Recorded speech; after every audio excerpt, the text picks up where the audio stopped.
Matrix operators in R2 and R3, ठीक है, यानी कि 2 डायमेंशन में और 3 डायमेंशंस में जो हम मैट्रिक्स ऑपरेटर्स आज डिस्कस करेंगे। मैट्रिक्स ऑपरेटर्स का मतलब क्या है? मैट्रिक्स ऑपरेटर्स हम कहते हैं, मैट्रिक्स ट्रांसफॉर्मेशन को ही कहते हैं। बेसिकली जब मैट्रिक्स ट्रांसफॉर्मेशन हमने देखी थी तो हमने कहा था कि ये एक रूल है जो कि क्या करता है कि आर, जैसे हमने कुछ क्वेश्चंस किए थे जो कि हमने R2 से R3 में ट्रांसफॉर्म किए, कुछ में हमने R3 से R2 में ट्रांसफॉर्म किए, ठीक है, इस तरीके से हमने कुछ क्वेश्चंस किए थे। और जनरली हमने कहा था मैट्रिक्स ट्रांसफॉर्मेशन में कि हम आर एन से आर एम में, यानी कि R N into R M कर रहे होते हैं, एन को एम में ट्रांसफॉर्म कर रहे होते हैं। तो मैट्रिक्स ट्रांसफॉर्मेशन कब मैट्रिक्स ऑपरेटर्स कहलाती है, कब मैट्रिक्स ऑपरेटर बनता है? जब हमारे पास ट्रांसफॉर्मेशन जो है वो सेम डायमेंशन में हो रही होती है, ठीक है, यानी कि एन से एन में ट्रांसफॉर्मेशन हो रही होती है। तो इस केस में हम मैट्रिक्स ट्रांसफॉर्मेशन को कहते हैं कि ये मैट्रिक्स ऑपरेटर की ये जो टी है ये फिर क्या बन जाती है, ये मैट्रिक्स ऑपरेटर बन जाता है।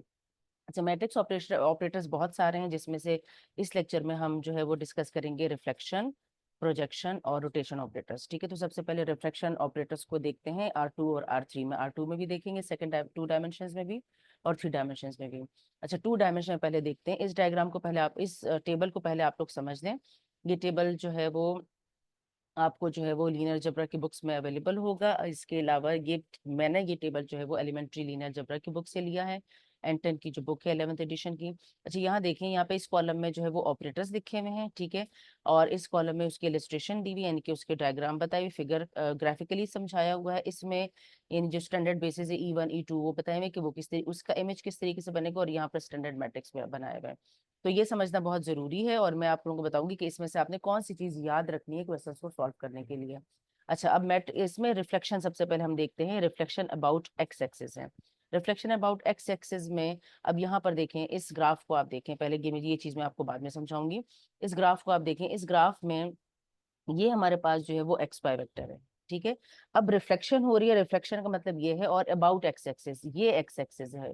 तो रिफ्लेक्शन अबाउट एक्स एक्सिस है, तो इसका मतलब है कि एक्स एक्सिस के ऑपोजिट साइड पर आपने इसकी रिफ्लेक्शन देखनी है, ठीक है। तो आप देखें, इसको आप इसके एक्स एक्सिस के अबाउट रिफ्लेक्ट कर दें, तो ये रोटेशन नहीं हो रही है, रिफ्लेक्शन हो रही है, ठीक है। जब हम रोटेशन पढ़ेंगे तो मैं बताऊंगी कि उसमें डिफरेंस क्या है। अच्छा, यहाँ पर देखें, अब ये जो रिफ्लेक्शन हुई तो देखें क्या हुआ यहाँ। ये फर्स्ट क्वाड्रेंट है, और ये वाला होता है फोर्थ क्वाड्रेंट, ठीक है, 4 क्वाड्रेंट्स होते हैं ना एक्स वाई प्लेन में। तो फर्स्ट क्वाड्रेंट में यहाँ पर हमने लिखा एक्स वाई। अब ये देखें, ये यहाँ से शिफ्ट हो गया फोर्थ क्वाड्रेंट के अंदर। अब जब हमने एक्स एक्सिस के अबाउट इसकी रिफ्लेक्शन की, तो इस क्वाड्रेंट के अंदर वाई नेगेटिव होता है, ये वाला एक्सिस नेगेटिव होता है और एक्स पॉजिटिव होता है, ठीक है। यहाँ पर एक्स की वैल्यू जो है, एक्स की वैल्यू वही रही, और y जो है वो क्या हो गया, नेगेटिव हो गया, ठीक है। तो देखें, तो इसीलिए हमने कहा कि जब हमने ट्रांसफॉर्मेशन की एक्स वाई की, यानी कि रिफ्लेक्शन की हमने, तो ये किस किस में चेंज हो गया, एक्स वाई जो है वो एक्स माइनस वाई में चेंज हो गया, सही है। इसके बाद अब देखें, यहाँ पर अब हम इसके इमेज देखते हैं। इमेज E1 और E2 देखते हैं। E1 और E2 वैसे तो क्या ओरिजिनली किसकी इक्वल होता है? E1 जो है वो स्टैंडर्ड बेसिस वेक्टर है एक्स का, और E2 स्टैंडर्ड बेसिस वेक्टर है वाई का। तो यहाँ पर हमारे पास ये होता है इक्वल 1 0 के, और ये इक्वल होता है 0 1 के, जब हम R2 की बात कर रहे हैं, ठीक है। तो अब यहाँ देखिए, जो x वाला वेक्टर है वो एज इट इज आ जाएगा, और जो y वाला वेक्टर है उसमें क्या होगा, y जो है वो नेगेटिव हो जाएगा। देखिए इस तरीके से एक्स वाई में x माइनस वाई बन जाएगा, ठीक है। तो अब हम क्या करेंगे, इसको जब हम स्टैंडर्ड मैट्रिक्स इसका लिखेंगे तो इसका स्टैंडर्ड मैट्रिक्स कैसे आएगा, 1 0 और 0 1, यानी कि ये हमारे पास एक्स वाला, ये एक्स की वैल्यू होती है और ये वाई की वैल्यू होती है ना। तो ये हमारे पास एक्स वाला आ गया, और ये हमारे पास क्या आ गया, वाई वाला आ गया, ठीक है, 0 - 1, 1 0 और 0 - 1। अच्छा, इसके बाद अब देखते हैं reflection about Y axis. Y axis के अबाउट जब रिफ्लेक्शन करेंगे तो यहाँ पर देखें, ये हमारे पास एक्स वाई वेक्टर है। अच्छा, इस वेक्टर को जब हम वाई एक्सिस के अबाउट रिफ्लेक्शन देंगे, तो ये यहाँ से रिफ्लेक्ट होकर कहाँ जाएगा, इस वाले एक्स वाई प्लेन में आ जाएगा, ठीक है। वाई एक्सिस के अबाउट रिफ्लेक्शन देने के, यहाँ से उठाकर इधर रख दें, सही है। तो अब यहाँ पर क्या हुआ, ये एक्स वाई था, ये फर्स्ट क्वाड्रेंट था, ये सेकंड क्वाड्रेंट है। सेकंड क्वाड्रेंट में एक्स पॉजिटिव ही होता है और वाई नेगेटिव होता है, सही है। तो हमारे पास क्या हुआ कि, सॉरी, वाई पॉजिटिव होता है और एक्स नेगेटिव हो जाता है। तो यहाँ पर क्या हुआ, ये देखिए एक्स वाई किस में कन्वर्ट हो गया, माइनस एक्स वाई में कन्वर्ट हो गया। तो इसलिए हमने कहा कि जब हमने इसकी ट्रांसफॉर्मेशन की यानी कि रिफ्लेक्शन ऑपरेटर अप्लाई किया अबाउट वाई एक्सिस, तो एक्स वाई कन्वर्ट हो गया माइनस एक्स वाई में। सही है, माइनस एक्स वाई में ट्रांसफॉर्म हो गया। इसी तरह से जब हम इसकी इमेज देखेंगे, वैसे तो इमेज 1 0 और 0 1 होते हैं ओरिजिनली। अब हमने क्या करना है, हमने जो एक्स वाला जो एलिमेंट है एक्स वाले इस वेक्टर के अंदर, उसको नेगेटिव करना है, वाई वाला एज इट इज रहेगा। तो ये क्या बन जाएगा, -1 0 हो जाएगा, और ये क्या बन जाएगा, 0 1 ही रहेगा, क्योंकि जीरो यहाँ पर एक्स वाला 0 है ना, तो इसमें यहाँ पे माइनस लगाने की जरूरत नहीं है। ठीक है, और इससे हमारे पास जो स्टैंडर्ड मैट्रिक्स बनेगा वो क्या बनेगा, यहाँ पर हमारे पास एक्स का कॉलम आएगा, यहाँ वाई का कॉलम आएगा। तो ये एक्स की वैल्यू लगा -1 0, और यहाँ पर 0 1, तो ये 0 1 0 1 लग गया। ठीक है, इसके बाद अब रिफ्लेक्शन देखते हैं about Y, about the line Y is equal to X. Y is equal to X की जो लाइन होती है वो इस लाइन को कहते हैं, जो लाइन आपको नजर आ रही है ना, ये वाली लाइन, ये Y is equal to X वाली लाइन होती है। यानी कि एक्स वाई प्लेन में, इसको अगर इस तरह से देखें एक्स वाई प्लेन में, तो यहाँ देखें एक्स वाई प्लेन में ये वाली जो बिल्कुल सेंटर में इक्वेशन बनती है ना, ये Y is equal to X की इक्वेशन होती है। अब आपने, ये हमारे पास एक्स वाई वेक्टर है ये वाला, इसे आपने इस लाइन के अबाउट रोटेशन देनी है, यानी कि एग्जैक्टली इसको उस तरफ ले जाए। ठीक है, तो जब ये यहाँ से उधर जाएगा, तो यहाँ पर देखें, यहाँ पर एक्स की वैल्यू है ये, और यहाँ वाई की वैल्यू है ये वाली, ये वाई की वैल्यू। ठीक है, अच्छा मैं कलर जरा इसका चेंज कर लेती हूँ ताकि आपको ये सही से नजर आए। ये देखिए, ये वाली वाई की वैल्यू है, ये वाली जो लाइन है ये वाली, यहाँ पर वाई आएगी, यहाँ पर एक्स की वैल्यू आएगी, यहाँ से डॉटेड लाइन बनाए। अब ये रिफ्लेक्ट होकर वहां गया है, अब वाई की वैल्यू हो गई ये, और एक्स की वैल्यू हो गई है ये। ठीक है, अब यहाँ देखें, यहाँ पर एग्जैक्टली exactly जो y की वैल्यू थी वो आ गया है, वो बन गई है x की वैल्यू। ठीक है, इनके y, लेट सपोज, अब मैं आपको नंबर से समझाती हूँ। लेट सपोज हमारे पास यहाँ पर है 4 और 1, कोऑर्डिनेट ये है, यानी कि x की वैल्यू 4 है और y की वैल्यू 1 है, यानी कि यहाँ y 1 है और यहाँ पर x 4 है। जब हमने इसको यहाँ पर रिफ्लेक्ट कर दिया, तो देखें y जो है वो 4 पर चला जाएगा, और x जो है वो 1 पर आ जाएगा। x पीछे आ गया है, x की वैल्यू देखिए यहाँ आ गया ना, ये इस तरीके से। यानी कि इसमें हम क्या कर रहे हैं कि जब हम रिफ्लेक्शन करेंगे इसकी, तो ये ट्रांसफॉर्मेशन में क्या हो जाएगा, वाई एक्स में कन्वर्ट हो जाएगा, यानी कि वैल्यू को रिवर्स कर देना है। तो यहाँ पर बिल्कुल यही करना है। जब हम इसके बनाएंगे 1 0 और 0 1 का जो स्टैंडर्ड बेसिस वेक्टर्स हैं, उस पर जब हम ये ट्रांसफॉर्मेशन अप्लाई करेंगे, इनकी जब उसकी रिफ्लेक्शन होगी, तो 1 0 0 1 में कन्वर्ट हो जाएगा, और 0 1 1 0 में कन्वर्ट हो जाएगा। तो यहाँ पर आप लिखें एक्स एक्स एक्स वाला कॉलम बनाए, यहाँ वाई वाला कॉलम बनाए, तो ये स्टैंडर्ड मैट्रिक्स बन जाएगा। ठीक है, यानी कि 0 1 और 1 0। ठीक है, इस तरीके से। ठीक है, इसी तरह से अब हम प्लेन के थ्रू अब R3 में देखते हैं। अब R3 में किस तरह से होगा, R3 का मतलब ये है कि एक्स वाई जेड प्लेन है। अब हमने ट्रांसफॉर्मेशन करनी है एक्स वाई जेड की, यानी कि एक्स वाई जेड को रिफ्लेक्ट करना है एक्स वाई प्लेन के अबाउट। ये एक्स वाई प्लेन है जिसमें ये एक्स एक्सिस है, ये वाई एक्सिस है, और ये जेड एक्सिस है। अच्छा यहाँ पर देखें, ये हमारे पास वेक्टर है, ये हमारे पास वेक्टर है, ये वाला।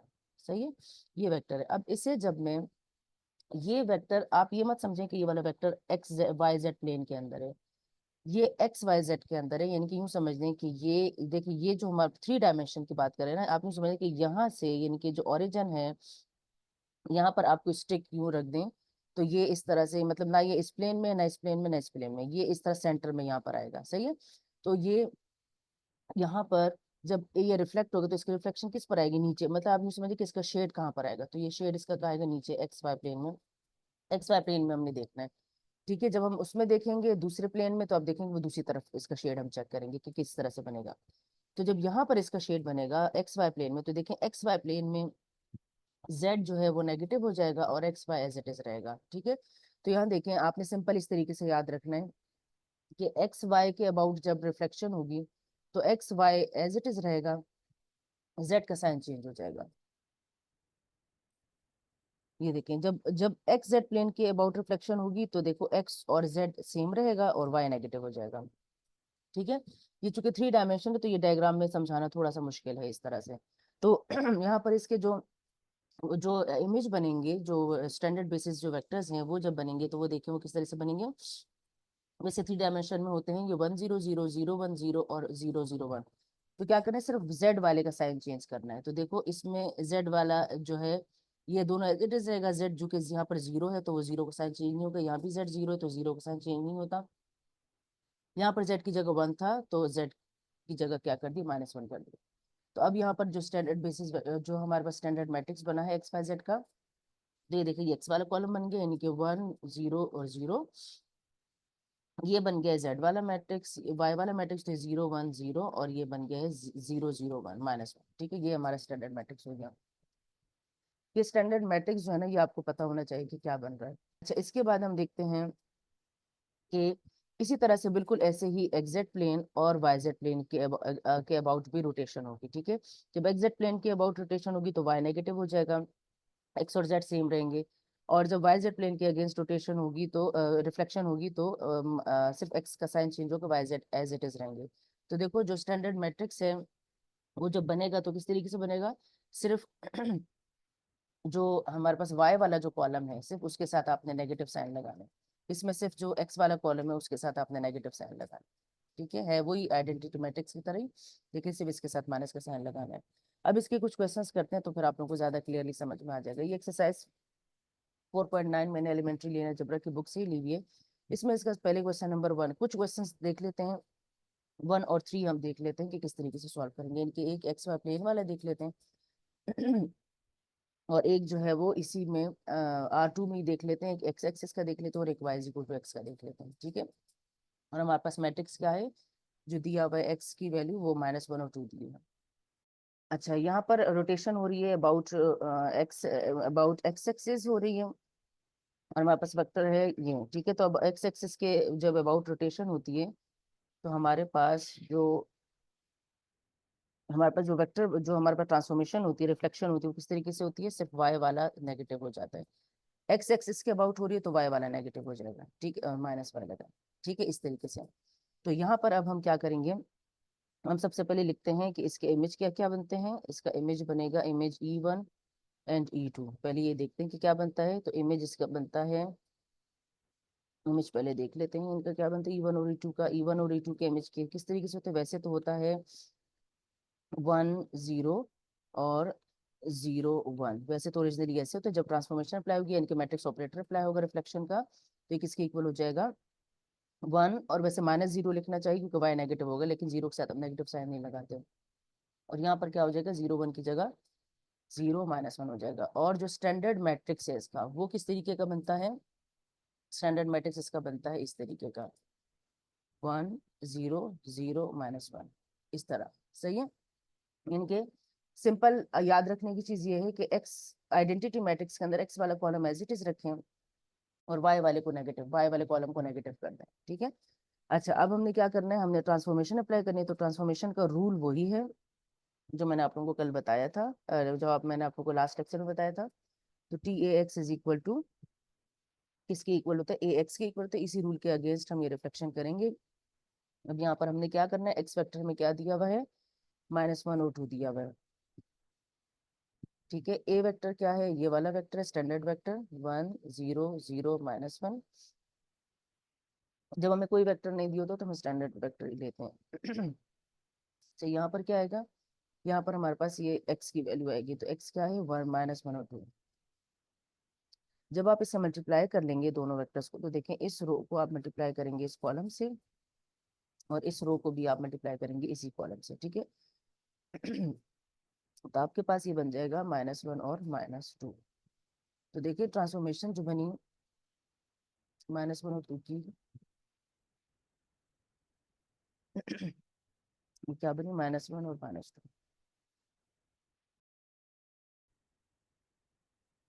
अब इसका नेक्स्ट पार्ट देखते हैं। इसका एक y = x वाला भी देख लेते हैं। y = x वाले में हम क्या करेंगे, इनकी हमने रिफ्लेक्शन करनी है -1 2 की अबाउट y = x। तो y = x के अबाउट जो रिफ्लेक्शन होती है वो किस तरीके से होती है कि एक्स वाई जो है वो चेंज हो जाता है। इसको हम ठीक करते हैं,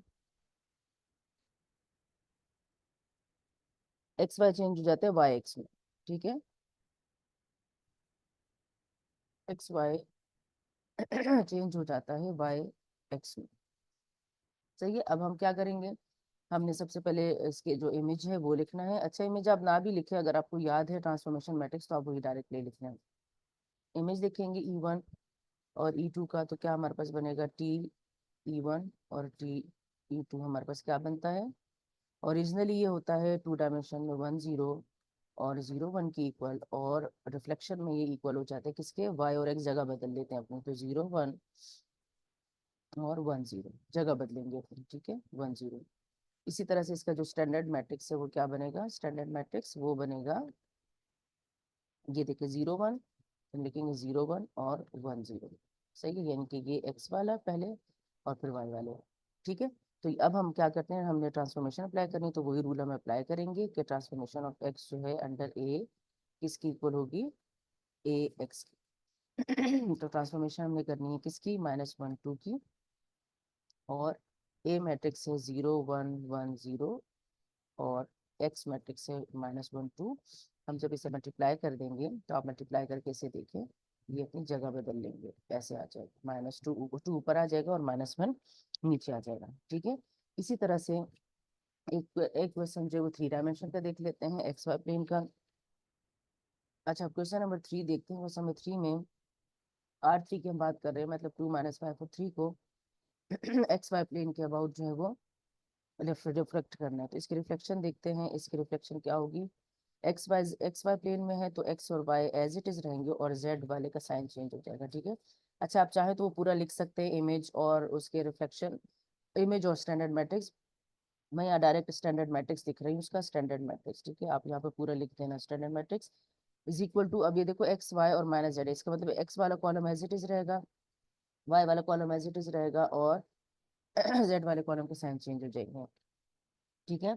ये स्टैंडर्ड मैट्रिक्स आयुष टेबल में बने हुए हैं। तो ये अब मैं आपको याद करने का तरीका बता रहा हूँ किस तरह से याद करना है। तो अब हमने ट्रांसफॉर्मेशन करनी है, इनकी रिफ्लेक्शन करनी है, इसकी रूल वो यूज होगा a×x। तो यहाँ पर हम लिखेंगे, एक एक्स मैट्रिक्स हमें दिया है 2 - 5 और 3, सही है। ए मैट्रिक्स है 1 0 0 0 1 0 और 0 0 - 1, और एक्स मैट्रिक्स है 2 - 5 और 3, सही है।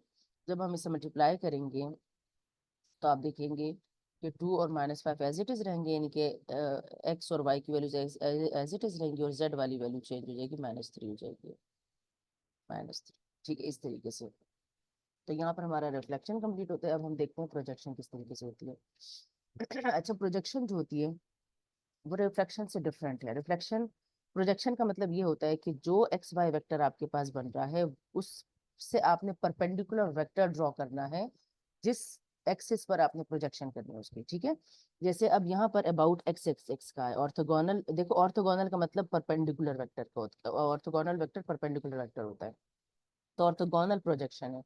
ऑर्थोगोनल प्रोजेक्शन का मतलब ये about X axis onto X axis, तो ऑर्थोगोनल प्रोजेक्शन का मतलब ये है कि ये जो हमारे पास एक्स वाई वेक्टर बनेगा, ये वाला जो वेक्टर, इससे हम एक जिस एक्सिस के पे आपने प्रोजेक्शन करनी है, एक्स एक्सिस पे करनी है, तो एक्स एक्सिस पर एक परपेंडिकुलर ड्रॉ करेंगे, ये, ठीक है। तो ये परपेंडिकुलर जहां बनेगा, ओरिजिन को उस से मिलाना है, ऐसे करके, सही है। तो ये वाला जो है ये हमारे पास आ गई इसकी प्रोजेक्शन dx। तो यहाँ पर देखें, यहाँ पर अब क्या होगा, ये एक्स एक्सिस के ऊपर आ गया ये वेक्टर, तो ये वेक्टर, इस वेक्टर में इस जगह पर एक्स की वैल्यू तो एक्स ही रहेगी, लेकिन वाई की वैल्यू क्या हो जाएगी, 0, क्योंकि एक्स एक्सिस पर वाई 0 होता है। इसीलिए हमने ये लिखा कि T(x, y) जो है ऑर्थोगोनल प्रोजेक्शन अगर इसकी हम करेंगे तो वो x0 की इक्वल हो गया अबाउट एक्स एक्सिस, यानी कि जिस एक्सिस के अबाउट है तो उसको एज इट इज रखें, दूसरे वेक्टर को 0 कर दें, ठीक है। इसी तरह से इसके इमेज इसी तरह से लिखेंगे, ये इसका जो ओरिजिनल है, स्टैंडर्ड बेसिस है वो है, और इसमें हम क्या करेंगे कि एक्स वाला एज इट इज रहेगा, वाई वाला 0 हो जाएगा, तो वाई वाला ऑलरेडी इधर 0 ही था इस वाले में, और इस वाले में क्या करेंगे, एक्स वाला एज इट इज रहेगा, एक्स वाला 0 है, और 1 वाई वाले को क्या कर देंगे, 0 कर देंगे। तो यही 1 0 और 0 1 यहाँ पर हमने कॉलम की शक्ल में लिख दिए, तो ये हमारे पास बन गया मैट्रिक्स, स्टैंडर्ड मैट्रिक्स। बिल्कुल ऐसे ही अब वाई एक्सिस के पर प्रोजेक्शन करते हैं। तो वाई एक्सिस पर जो प्रोजेक्शन करेंगे तो देखें ये हमारे पास वेक्टर है। यहाँ से आपने परपेंडिकुलर ड्रॉ करना है वाई एक्सिस के ऊपर, ठीक है। अब इस पॉइंट को मिलाना है इस ओरिजिन के साथ, तो देखें इस पॉइंट के ऊपर हमारे पास ये वाई एक्सिस पर बना है, तो यहाँ पर एक्स 0 होता है और वाई की वैल्यू वाई रहेगी, मतलब जो होगी वही रहेगी।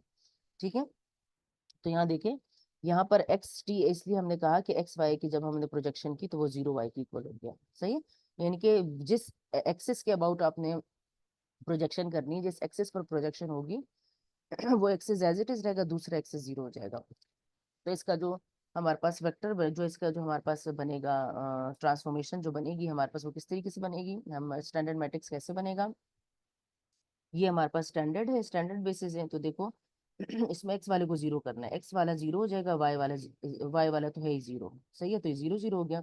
यहाँ पर एक्स वाला 0 कर रहे हैं तो ऑलरेडी 0 ही था, और वाई वाले को एज इट इज देखना है तो वो 0 नहीं आ गया।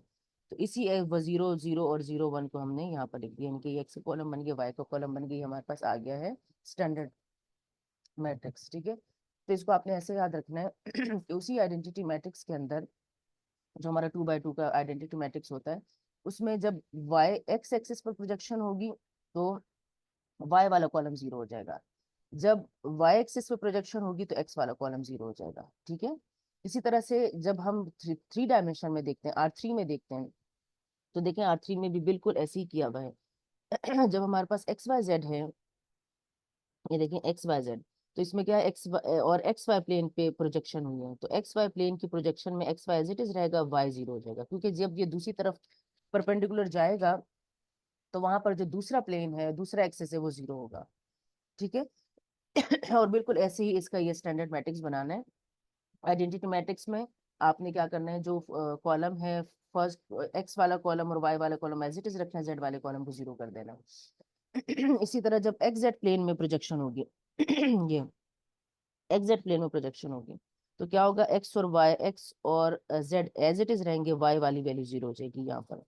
सही है, और इसका मैट्रिक्स भी बिल्कुल ऐसे ही बनेगा कि एक्स वाला कॉलम आइडेंटिटी में एज इट इज रहेगा, जेड वाला कॉलम एज इट इज रहेगा, वाई वाला कॉलम 0 हो जाएगा।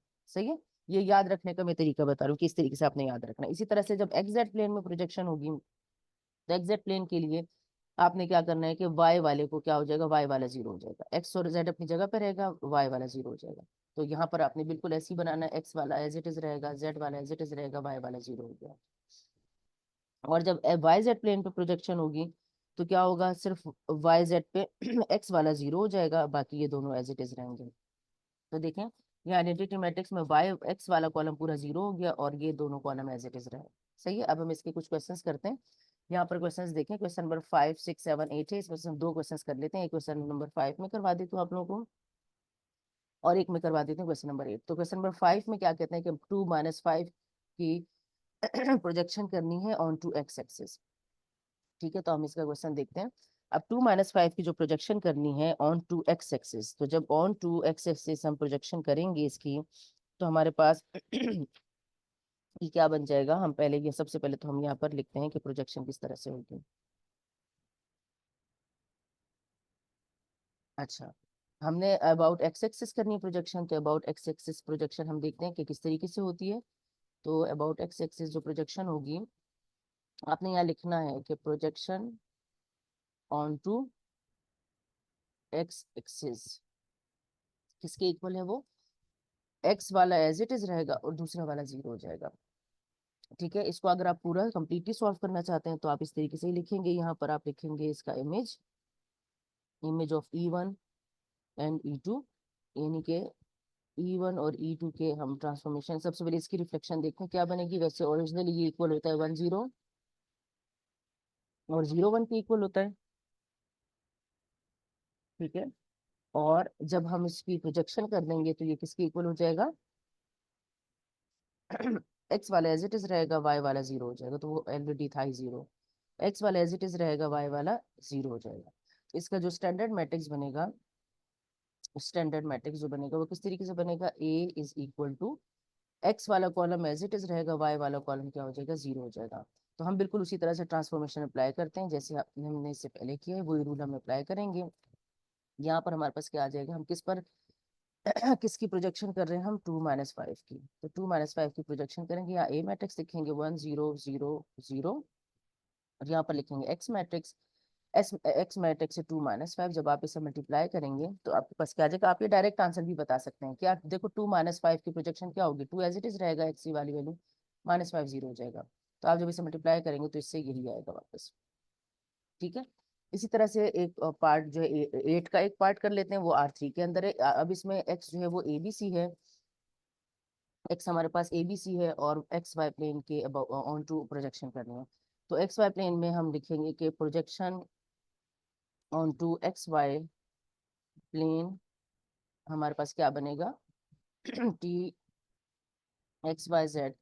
एक्स वाई प्लेन पर है तो X Y as it is रहेगा और वाई वाला जेड वाला 0 हो जाएगा। ठीक है, तो बिल्कुल वैसे ही आपने इसके यहाँ पर इमेज लिखने हैं, इमेज E1 E2 और E3। तो यहाँ पर आपने इमेज लिख लेने हैं बिल्कुल वैसे ही जैसे मैंने अभी पिछले उसमें लिखे थे। यहाँ पर इसके ट्रांसफॉर्मेशन ब्लैक अप्लाई कर मैं डायरेक्ट लिख रही हूँ। ठीक है, डायरेक्ट जब मैं लिखूंगी तो क्या आएगा वैसे अच्छा चलो डायरेक्ट हो सकता है आप लोग समझना है, ऐसे लिख देती हूँ पहले मैं आपको जल्दी से, इतना टाइम इसमें नहीं लगेगा, ओरिजिनल यही होते हैं। अच्छा, इस पर जब मैं अप्लाई करूंगी तो क्या हो जाएगा, सिर्फ जेड वाले को 0 करना है। तो जेड वाला यहाँ ऑलरेडी 0 है, यहाँ भी जेड वाला ऑलरेडी 0 है, और यहाँ जेड वाले को 0 कर देंगे हम ऐसे। तो इनके स्टैंडर्ड मैट्रिक्स जो इसका है वो बनता है, स्टैंडर्ड मैट्रिक्स वो किस तरीके से बनता है, एक्स वाला कॉलम एज इट इज रहेगा, वाई वाला कॉलम एज इट इज रहेगा, जेड वाला कॉलम 0 हो जाएगा इस तरह। तो हम इसकी जब ट्रांसफॉर्मेशन अप्लाई करेंगे तो ट्रांसफॉर्मेशन बिल्कुल वैसे ही अप्लाई करना, वही रूल अप्लाई करना है। ABC की ट्रांसफॉर्मेशन अप्लाई करनी है अंडर A। तो यहाँ पर आएगा A मैट्रिक्स है 1 0 0 0 1 0 0 0 0। ठीक है, और X मैट्रिक्स है A B और C। तो जब आप इसे मल्टीप्लाई करेंगे तो आपके पास आएगा A B और 0। ठीक है, इस तरीके से तो देखेंगे इस फॉर्म का बनेगा। ठीक है, तो ये हमारे पास हो गई है प्रोजेक्शन। अब हम रोटेशन देखते हैं। रोटेशन में क्या होता है, रोटेशन का मतलब ये है कि आपने रोटेट करना है एक वेक्टर को, यानी कि ये हमारे पास जो वेक्टर है ये इस तरह रोटेट होगा। यहाँ से हम इसको यहाँ से हम इसे यहाँ से इस तरह से रोटेट करता हुआ ये आएगा, जितने एंगल के लिए आपने, जैसे कंपास नहीं होता, कंपास को हम यहाँ पर हम उसकी टिप रखते हैं और यहाँ पर पेंसिल की टिप होती है और हम उसे रोटेट करते हैं जितना एंगल हमने बनाना होता है। तो ये एंगल आपको बताया वो होगा जिस एंगल के थ्रू आपके अबाउट आपने रोटेशन करनी है। ठीक है, तो यहाँ पर हमारे पास जो याद रखने वाली चीज है वो क्या है कि जो जब अच्छा अच्छा ये रोटेशन काउंटर क्लॉकवाइज भी हो सकती है और क्लॉकवाइज भी हो सकती है। तो अगर काउंटर क्लॉकवाइज है तो क्या होगा, पॉजिटिव होगा एंगल, और अगर एंटी क्लॉकवाइज, अगर क्लॉकवाइज है तो नेगेटिव होगा। अच्छा, यहाँ पर हमारे पास क्या है, यहाँ पे हमारे पास है यहाँ पर देख लें, ये जिस तरह से ये दिया हुआ है, यहाँ पर ये देखें ये वेक्टर है, ये वेक्टर है, हमें ये वेक्टर दिया हुआ ये वाला, इसको हमने रोटेट किया है किसी थीटा पर, ये रोटेट होकर यहाँ आ गया है। रोटेशन इक्वेशन भी नहीं पता होनी चाहिए, और उससे उसी से हम स्टैंडर्ड मैट्रिक्स बनाते हैं। तो स्टैंडर्ड मैट्रिक्स भी अगर आपको याद है तो वो भी काफी है। इसकी रोटेशन इक्वेशन क्या बनती है, दो R2 की बात हम कर रहे हैं तो R2 में दो रोटेशन इक्वेशंस बनेगी, W1 और W2। तो W1 बनेगी X cos theta minus Y sine theta, और W2 में बनेगी X sine theta plus Y cos theta. तो ये देखो एक्स वाले कोफिशिएंट यहाँ लिख दिए और वाई वाले कोफिशिएंट जो है वो यहाँ लिखते हैं। सही है, तो इस तरीके से हमारे पास ये बन जाएगी हमारे पास ये बन जाएगा स्टैंडर्ड मैट्रिक्स इसका बन जाएगा। सही है, अच्छा ये इसका स्टैंडर्ड मैट्रिक्स है। तो अब इसके हम यहाँ पर यही लिखा है कि माइनस हो जाएगा अगर एंटी क्लॉकवाइज रोटेशन होगी, माइनस एंटी क्लॉकवाइज जब रोटेशन होगी तो देखिए साइन थीटा जो है वो माइनस हो जाएगा। अच्छा, वैसे हमने इस मैट्रिक्स को पीछे हमेशा ए कहा है स्टैंडर्ड मैट्रिक्स को, यहाँ पर आप इसको रोटेशन के उससे आर का नाम दे सकते हैं, आर थीटा का, चाहो तो ए भी कह सकते हैं। अगर एंटी क्लॉकवाइज हो जाएगी रोटेशन तो क्या हो जाएगा, ये साइन नेगेटिव, ये एंगल जो है नेगेटिव हो जाएगा। तो जब एंगल नेगेटिव होगा तो कॉस का जो नेगेटिव एंगल है ना वो पॉजिटिव जैसा ही आंसर देता है, तो इसलिए हम इसमें नेगेटिव का साइन नहीं लगाते। लेकिन साइन में नेगेटिव एंगल से साइन चेंज हो जाता है, तो ये जब माइनस थीटा में इसमें लगाऊंगी इसमें तो ये प्लस साइन थीटा हो जाएगा। ठीक है, और यहाँ पर जब माइनस थीटा लगाऊंगी तो ये माइनस साइन थीटा हो जाएगा, और कॉस थीटा में जब माइनस लगाऊंगी तो कॉस थीटा ही रहेगा। तो यही मैट्रिक्स यहाँ पर लिखा है कि अगर नेगेटिव होगा तो फिर हमारे पास क्या बन जाएगा, इस तरीके का बनेगा स्टैंडर्ड मैट्रिक्स। ठीक है, स्टैंडर्ड मैट्रिक्स पता होना बहुत जरूरी है। अब इसे एक एग्जांपल को देखते हैं। अब इसी एग्जांपल मैंने बुक से ली है, इस बुक में जो एग्जांपल दी हुई है इसमें देखिए यहाँ पर आपको क्या बताया है, यहाँ पर आपको एक मैट्रिक्स दिया है एक्स पाई/6 के अबाउट रोटेशन करनी है, ठीक है। पाई/6 30 के इक्वल होता है। हमने क्या करना है, हमने आपको सबसे पहले पता होना चाहिए कि इसका जो रोटेशन मैट्रिक्स है वो क्या है, यानी कि स्टैंडर्ड मैट्रिक्स इसका। स्टैंडर्ड मैट्रिक्स इसका है cos theta minus sine theta, sign theta और कॉस थीटा, ठीक है। तो हम क्या करेंगे, ये वैल्यूज यहाँ पर पुट करेंगे। यहाँ पर हम लिखेंगे ये वैल्यूज, इनके हम यहाँ लिखेंगे। अच्छा, रूल वही है यहाँ पर भी, ये चूंकि डिटेल्ड सोल्यूशन नहीं है रूल यहाँ पर वही है कि हमने क्या करना है, आर यहाँ पर हम रोटेशन कर रहे हैं तो हम यहाँ इसको ऐसे लिखेंगे,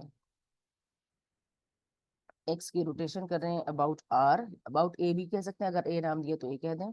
और यहाँ पर हम लिखेंगे आर एक्स, ए एक्स लिख रहे थे ना तो मैंने आर एक्स लिख दिया, ठीक है। तो देखो आर क्या है यहाँ पर आर की वैल्यूज लिखेंगे, यहाँ पर मैं कर लेती हूँ, ठीक है। यहाँ पर आर की वैल्यूज लिखेंगे यहाँ पर मैं लिखती हूँ 1 1, इसकी कर रही हूँ मैं रोटेशन। यहाँ पर आर की वैल्यू लिखेंगे, आर क्या है, ये cos theta minus sine theta. तो मैं चूंकि 30 के अबाउट रोटेशन करूँ तो मैं कॉस पाई/6 माइनस साइन पाई/6, यहाँ पर मैं लिखूंगी साइन पाई/6 और यहाँ लिखूंगी कॉस पाई/6, ठीक है, इस तरीके से। तो जब आप इसे सॉल्व, और यहाँ पर सॉरी एक्स मैट्रिक्स भी आएगा, यहाँ एक्स मैट्रिक्स भी आएगा, एक्स मैट्रिक्स क्या है 1 1 ठीक है। तो इससे हमारे पास क्या बनेगा, ये इक्वल के साइन को यहाँ से इरेज करते हैं। अच्छा, यहाँ पर हमारे पास क्या बन जाएगा, हमारे पास बनेगा, जब आप इसे मल्टीप्लाई कर देंगे तो हमारे पास ये बनेगा, ये देखो ये जो कॉस पाई/6 है, यहाँ पर ये लिखा हुआ है, यहाँ पर कॉस पाई/6 अंडर 3/2 के इक्वल है, माइनस ये 1/2 के इक्वल है, माइनस साइन पाई/6, और ये पॉजिटिव साइन के साथ कॉस पाई/6 और साइन पाई/6, सही है। 1 1 से मल्टीप्लाई करेंगे तो इससे आपके पास क्या बनेगा, इससे आपके पास अंडर रूट 3। अच्छा, आप कैलकुलेटर से डायरेक्ट भी कर सकते हैं, क्योंकि आपने डायरेक्ट ऐसे ही यही आंसर दे रहे हैं तो डायरेक्ट आप कर लें, ठीक है। और यहाँ पर जब आप करेंगे तो ये 1/2 प्लस अंडर रूट 3/2 ये आएगा।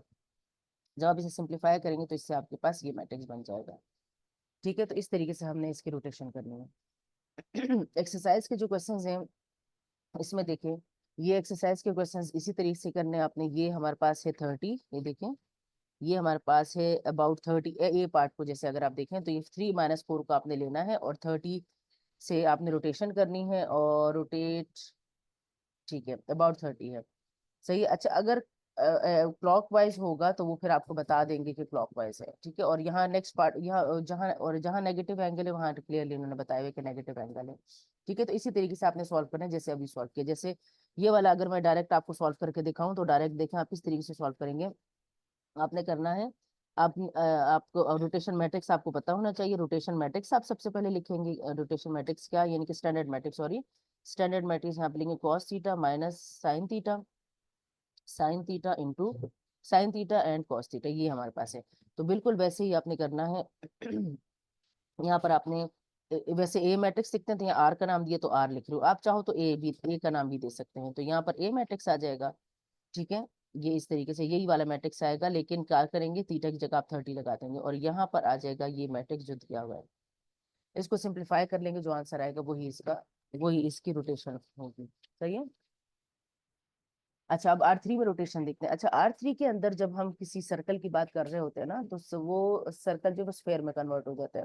तो R3 में जब रोटेशन होगी ना किसी वेक्टर की तो वो ऐसे कोन टाइप एक चीज बनेगी, ठीक है, कोन की तरह की चीज बनेगी, जैसे ये बनेगी, ठीक है। और इसमें भी वही है कि क्लॉकवाइज भी हो सकती है, एंटी क्लॉकवाइज भी हो सकती है। क्लॉकवाइज है तो नेगेटिव, एंटी क्लॉकवाइज है तो पॉजिटिव। इसमें आपने जो याद रखने की चीज है तो वो यही है कि अगर आपने यहाँ पर अबाउट एक्स एक्सिस रोटेशन करनी है तो अबाउट एक्स एक्सिस, अच्छा पीछे क्वेश्चन में क्या था, अबाउट एक्स एक्सिस था, यहाँ पे था, अच्छा यहाँ पे जनरली एक ही था, सही है, तो इसलिए मैंने नहीं बताया आपको। अच्छा, अबाउट एक्स एक्सिस यहाँ पर रोटेशन करनी है, यहाँ पे चूंकि तीन वो प्ले एक्स वाई प्लेन है तो तीन हमारे पास एक्सिस होंगे, X axis, about axis, axis Y axis और जेड एक्सिस तो यहाँ पर जो याद रखने की चीज है वो क्या है कि आपने ये याद रखना है कि आपके पास जो रोटेशन इक्वेशन है वो क्या बन रही है। तो रोटेशन इक्वेशन जब अबाउट एक्स एक्सिस है तो W1 x के इक्वल होगा, बाकी दोनों इक्वेशंस वैसी ही हैं जैसे अभी हमने पहले लिखी थी, लेकिन सिर्फ x और y को वाई और जेड से रिप्लेस करते हैं, यानी कि एक्स को वाई से रिप्लेस कर दें और वाई को जेड से रिप्लेस कर दें। वहाँ X cos theta minus Y sine theta था, यहाँ पर Y cos theta minus Z sine theta है। ठीक है, वो इक्वेशन बनी है। आप सिंपली इसको ऐसे भी याद रख सकते हैं। देखिए ये वाला मैट्रिक्स वही है जो पीछे था, स्टैंडर्ड मैट्रिक्स जो R2 में था। सिर्फ क्या किया है, इसके साथ एक कॉलम और एक रो और ऐड कर दी है, किसकी, 1 0 0 1 0, ये वाली रो। अबाउट एक्स एक्सिस है ना, तो डब्ल्यू यहाँ पर एक्स एक्स वाला जो फैक्टर है पहले वाला 0 है एलिमेंट। इसी तरह से जब आप उसमें करेंगे, जब आप वाई एक्सिस के अबाउट रोटेशन करेंगे, तो theta plus Z cos theta है। ठीक है, अब यहाँ पर देखो, यहाँ पर हमारे पास किस तरीके से बन रहा है, आपने कैसे याद रखना है, ये cos theta sine theta minus sine theta cos theta, इसमें साइन जरा चेंज हुए हैं, ये वाले साइन चेंज हुए हैं। ठीक है, 0 1 0 और 0 1 0 ये दरमियान में आपने लिखा है। ये स्टैंडर्ड मैट्रिसेस आपको याद होने चाहिए, ये आपने याद रखने हैं क्वेश्चंस को सॉल्व करने के लिए, क्योंकि यही हमारे काम आएंगे। जैसे यहाँ पर एक्सरसाइज का क्वेश्चन है, ये हम एक इसमें से देख लेते हैं। जैसे यहाँ पर 11 नंबर क्वेश्चन है, 11 नंबर क्वेश्चन में मैट्रिक्स एक्स मैट्रिक वेक्टर दिया है 2 1 2 और 30 डिग्री पे हमने क्लॉक वाइज रोटेशन करनी है अबाउट पॉजिटिव एक्स एक्सिस। तो चूंकि क्लॉक वाइज है, तो क्लॉक वाइज के लिए हमें पता है कि क्लॉक वाइज रोटेशन के लिए, क्लॉक वाइज रोटेशन में क्या होता है, थीटा इक्वल हो जाता है माइनस थीटा के, यानी कि हमें जो 30 दिया है तो वो हम किसके इक्वल लेंगे, -30। इसका मतलब दिस इम्प्लाइज कि हमारा जो एंगल है वो -30 के इक्वल हो जाएगा। वैसे 30 दिया है ना, तो -30 के इक्वल हो जाएगा। हम क्या करेंगे, सबसे पहले यहाँ पर आप इमेज लिखेंगे, आप इमेज ना भी लिखें, यहाँ पर आप रोटेशन इक्वेशंस, यहाँ पर आप रोटेशन इक्वेशंस लिखें। ठीक है, और अगर रोटेशन इक्वेशंस भी नहीं लिखना चाहते, आप डायरेक्ट मैट्रिक्स भी लिख सकते हैं। तो रोटेशन इक्वेशंस लिखते हैं, W1 W2 W3। ठीक है, यहाँ पर हमारे पास बनेगा, ये x के इक्वल होता है, यहाँ पर है y cos theta minus sine theta minus Z sine theta. ठीक है, माइनस यहाँ पर लिखते हैं जेड साइन थीटा है, सही है। और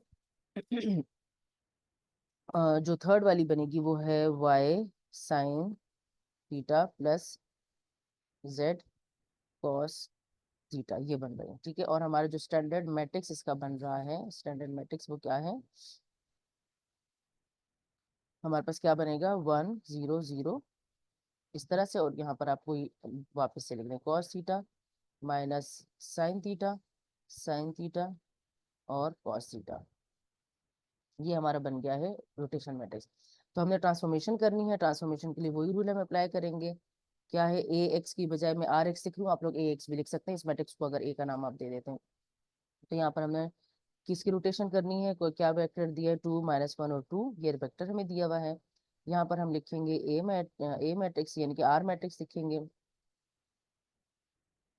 कॉस, और यहाँ पर आप एंगल भी लगाएं। ठीक है, -30, तो कॉस -30 जो है वो 30 के ही इक्वल होता है इसमें, सही है। यहाँ पर आप लगाएंगे साइन, यहाँ पर माइनस का साइन माइनस हो जाएगा, नेगेटिव हो जाएगा ये 30, सही है। अच्छा, इसका स्टैंडर्ड वैसे तो ये है ना,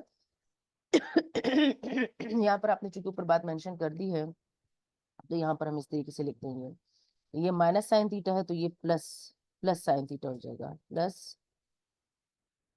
साइन 30, और यहाँ पर कॉस 30। ठीक है, इस तरीके से आ जाएगा। और सॉरी, यहाँ पर ए मैट्रिक्स भी, एक्स मैट्रिक्स भी लिखेंगे, 2 - 1 और 2, इक्वल का साइन यहाँ से हटा देते हैं, ये आप लोग कंफ्यूज ना करते हैं। ठीक है, इसको भी ठीक कर लेते हैं। अच्छा, यहाँ पर हमारे पास क्या बनेगा, साइन। अच्छा, यहाँ पर हमारे पास क्या आ जाएगा, इसे जब हम मल्टीप्लाई कर लेंगे, तो आप जब इसे मल्टीप्लाई करेंगे तो हमारे पास आएगा 2 - 1.36, अप्रोक्सीमेटली आंसर आएगा, और 1.23। आप इसे कैलकुलेटर से डायरेक्ट भी सॉल्व कर सकते हैं। ठीक है, तो यहाँ पर हमारी ये रोटेशन, ये जो मैट्रिक्स ऑपरेशन है, ये तीन जो हमने किए थे, ये कंप्लीट हो गए हैं। इससे आगे वाले हम नेक्स्ट लेक्चर में करेंगे।